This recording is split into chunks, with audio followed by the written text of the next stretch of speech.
It's a go! Iran, the Islamic Republic funding terrorists across the Middle East, is in for a big ride.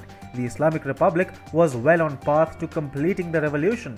What began in 1979 was a revolution which has 5 dimensions. First is the initiation of an Islamic revolution. Second, the revolution calls for the creation of an Islamic regime. Third comes the creation of an Islamic government, followed by an Islamic society. Finally, the 5th dimension is the creation of an Islamic world. So, whoever thinks Iran is a hapless state not looking at global domination needs to get their mental faculties checked ASAP. These 5 stages of the Iranian Revolution were outlined by Ayatollah Ali Khamenei himself. But do you know what the scary part is? Iran has just completed 3 stages of the revolution, with the most recent one coming in the form of the victory of Ebrahim Raisi in the presidential elections. With this victory, Khamenei has been able to successfully install an Islamic government. This brings Iran even closer to its ambitions of turning the world into a homogeneously Islamic one. Even a fool knows that Iran must be stopped from progressing to the next stage of its revolution at all costs. But Joe Biden is not one of those fools. He is relentlessly pushing for a nuclear deal with Tehran, and even Israel's new government is getting pissed off. So, Israel has now decided to go ahead with attacks on Iran's nuclear ambitions. We all know how smoothly and swiftly Israel can paralyze Iran's nuclear facilities. Well, the new government in Tel Aviv has realized that only it can stop Iran from becoming a nuclear power, lest it wants Israel to be wiped out from the face of the planet.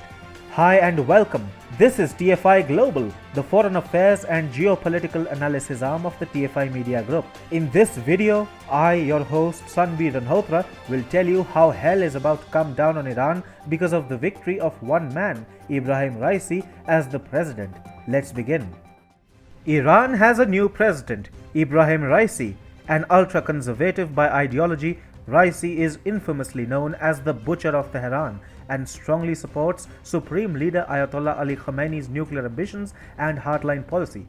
This is certainly not good news for US President Joe Biden, who wants to revive the 2015 Iran nuclear deal, or what is formally called the Joint Comprehensive Plan of Action. Israel, which wants to thwart Iran's nuclear plans, has reacted angrily after Raisi's election. As per Channel 12, Israeli security officials have assessed that the Jewish nation must once again ready plans to potentially attack Iranian nuclear facilities. This effectively ruins Biden's plans to revive the JCPOA.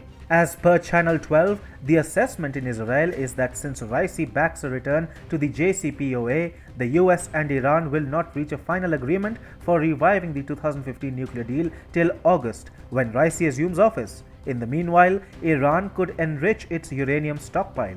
An unnamed senior Israeli official was quoted as saying, "There will be no choice now but to go back and prepare attack plans for Iran's nuclear program. This will require budgets and the reallocation of resources." Israel's Foreign Minister Yair Lapid too sounded pessimistic. On Saturday evening, he said Iran's new president, known as the Butcher of Tehran, is an extremist responsible for the deaths of thousands of Iranians. He is committed to the regime's nuclear ambitions and to its campaign of global terror.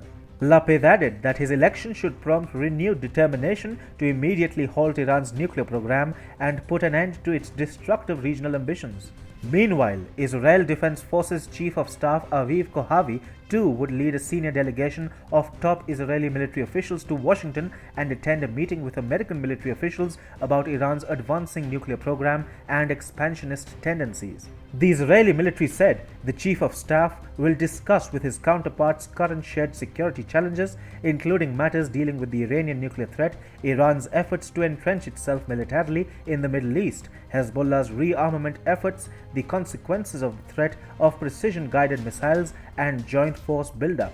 After Raisi's election as the next Iranian president, Israel has a loud and clear message for the US. If push comes to shove, we will attack Iranian nuclear facilities. This is why Raisi's election is a very bad news for Biden. The US president was hopeful of returning to the 2015 Iran nuclear deal after Netanyahu's ouster as the Israeli prime minister and Naftali Bennett's accession to power in the Jewish nation. After his own inauguration as president, Biden had avoided calling Benjamin Netanyahu, the then prime minister of Israel, for a long time. But Biden called Naftali Bennett promptly after he was sworn in as Israel's prime minister. The move was perhaps aimed at stopping Israel from meddling in the Iran nuclear deal. In fact, a White House readout of the telephonic conversation between Biden and Bennett stated the leaders agreed that they and their teams would consult closely on matters related to regional security, including Iran. Biden probably thought that Bennett is hardly as powerful an Israeli prime minister as Netanyahu, as he has formed the government with the support of the left and the Ra'am party, which represents the Arabs living in Israel. The US president believed that he would be able to manipulate Bennett into giving up on the subject of the Iran nuclear deal. But guess what? The Jewish nation won't let the Iran nuclear deal happen. And with Israel's latest warning to Iran, it is now clear that Biden's move to somehow revive the JCPOA has completely failed.